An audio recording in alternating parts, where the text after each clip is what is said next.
আমাদের এই আন্দোলনের সফলতার পেছনে একমাত্র এবং শুধুমাত্র ক্রেডিট যায় আমাদের শহীদদের প্রতি। নির্বাচনকালীন সরকারে না থাকার সিদ্ধান্ত নিয়েছেন স্থানীয় সরকার উপদেষ্টা আসিফ মাহমুদ। নিজের ভেরিফাইড ফেসবুকে দেওয়া এক পোস্টে তিনি জানিয়েছেন, আসন্ন জাতীয় সংসদ নির্বাচন সামনে রেখে তিনি নির্বাচনকালীন সরকারের অংশ হচ্ছেন না।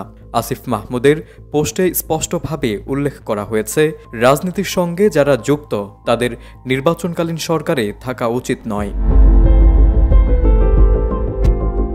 ধারণা করা হচ্ছে আসিফ মাহমুদ উপদেষ্টার পদ ছেড়ে সক্রিয় রাজনীতিতে যুক্ত হওয়ার পরিকল্পনা করছেন।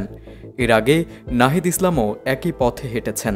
তাই অনেকেই মনে করছেন আসিফ মাহমুদের সিদ্ধান্ত একই ধারার।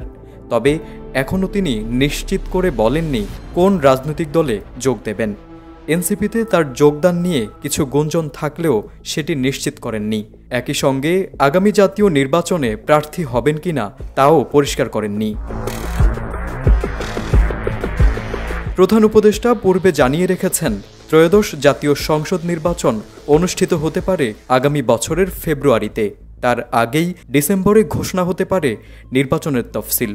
এই প্রেক্ষাপটেই নির্বাচনকালীন সরকার থেকে আসিফ মাহমুদের সরে দাঁড়ানোর বিষয়টি বিশেষ গুরুত্ব পাচ্ছে। রাজনীতিতে আসিফ মাহমুদের ভবিষ্যৎ পদক্ষেপ নিয়ে এখন জল্পনা কল্পনা তুঙ্গে। তার দলীয় যোগদান কিংবা প্রার্থিতা যদি সামনে আসে, তাহলে নির্বাচন পূর্ব রাজনীতিতে তা বড় ধরনের ইঙ্গিত হতে পারে বলে মনে করছেন বিশ্লেষকরা। তারিক আজিজ, এটিএন বাংলা।